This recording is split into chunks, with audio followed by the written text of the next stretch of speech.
आज औरत मार्च में तव्हां ॾिसी रहियो आहे कि इहो मुज़ाहिरो इन लाइ थी रहियो आहे, इहो असां एहतिजाज पिया कयूं जेके बि औरत सां गॾु तशद्दुद थिया आहिनि, ग़ैरत जे नाले ते क़त्ल थिया आहिनि, उन जे मथां एसिड अटैक थिया आहिनि, हैरेसमेंट थी आहे वर्क प्लेसिस ते, एजुकेशनल इंस्टीट्यूशंस ते, उहे सभु नामंज़ूर आहे। सिंधी समाज खे, सिंधी क़ौम खे हिते बहितरीन समाज जी ज़रूरत आहे। उनखे सवाइ असां क़ौम जो को तसवुर ई नथो करे सघिजे। ऐं हिकिड़ी आख़िरी ॻाल्हि चवंदसि सियासतदाननि खे, सिंधी जे सियासतदाननि सिंध जे क़ौम परस्तनि खे, सिंधी नियाणियुनि जे मामले में, उन मसइले जे मामले में हक़नि जे लाइ ॾाढे जबर उन जे ख़िलाफ़ असां सिंधी नियाणियुनि सां गॾु बीहणो पवंदो। तॾहिं उहा क़ौम ठहंदी जेका क़ौम ऊचायूं था। ऐं असां सम्झूं था त इन्हनि मार्चिस सां जेको सभ खां वॾो फ़ाइदो थियो आहे उहो इहो थियो आहे त डिस्कोर्स में औरत जो सवाल शुरू थियो आहे।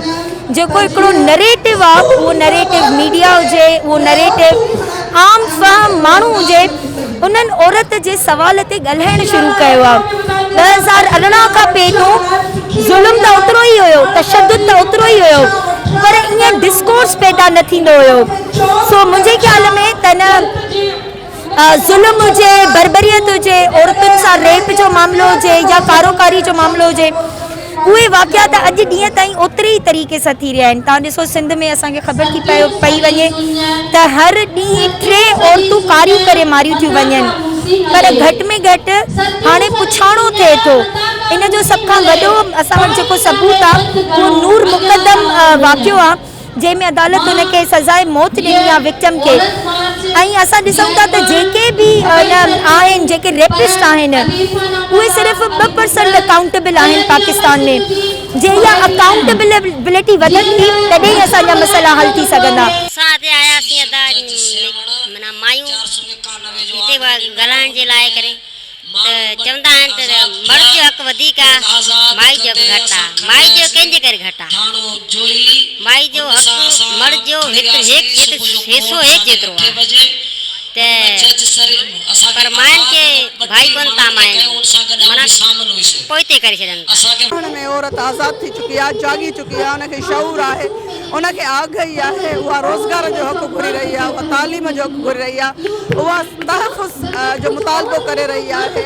त हेॾे शऊर ऐं आगाही जे बावजूदि अॼु बि रोज़ानो सवें औरतूं तशद्दुद जो शिकार थियनि थियूं, 3 औरतूं बेगुनाह घरनि अंदरि मारी वञनि थियूं।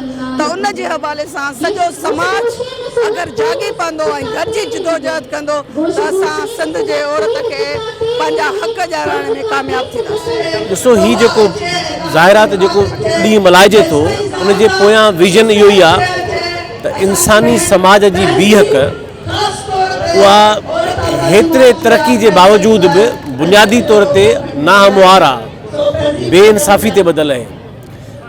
क़ौमी जबर हुजे, तबक़ाती जबर तफ़रीक़ हुजे, सिनफ़ी तफ़रीक़ हुजे, जेके बि ग़ुलामी जूं ऐं बेइंसाफ़ी जूं, अदम बराबरी जूं, इस्तेहसाल जूं शिकलियूं आहिनि इंसानी समाज में, उहे सभु नाजाइज़ आहिनि ऐं उन्हनि सभिनी जूं पाड़ूं हिकिड़े निज़ाम में खुलियल आहिनि।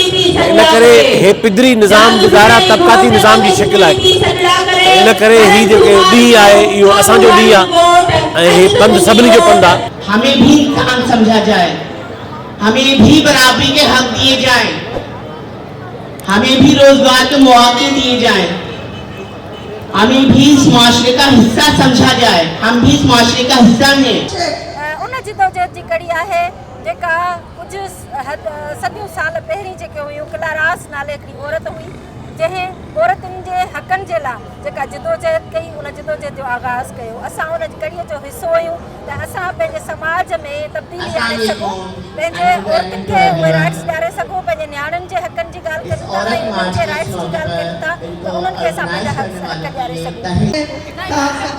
वुमेन सेक्शन फोरम जी औरत मार्च खां अॻु में बि हिकिड़ी तारीख़ रही आहे त उहा जिदोजहद जे मैदान में औरतुनि सां ॻंढियल आहे न रुगो ॻंढियल आहे पर उन जे ॾिहाड़ी वारनि जेके आहिनि से जेके रोज़मर्रा जी ज़िंदगी में उन्हनि खे तकलीफ़ूं पेश अचनि थियूं तशदुद जो शिकार थियनि थियूं पुलिस थाणनि ते खंबी खयूं वञनि थियूं या ॿिए कंहिं बि क़िस्म जे जबर जो शिकार थियनि थियूं वुमेन सेक्शन फोरम उन्हनि जी मदद जे लाइ हर वक़्तु मौजूदु हूंदी आहे।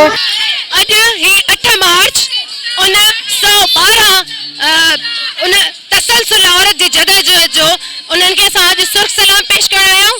सिंध में घणनि जॻहुनि ते ऐं सॼे मुल्क में इहे मार्चिस कॉन्फ्रेंस ऐं औरत जे हवाले सां अॼु ॻाल्हि ॿोल थिए थी छो जो असां सम्झूं था 112 साल अॻु बि जेकी औरत साल मुआशी बहरान जी शिकार हुई ज़ुल्म में बर्बरियत पिदिशाई सरमाएदारी में शिकार हुई अॼु बि आहे।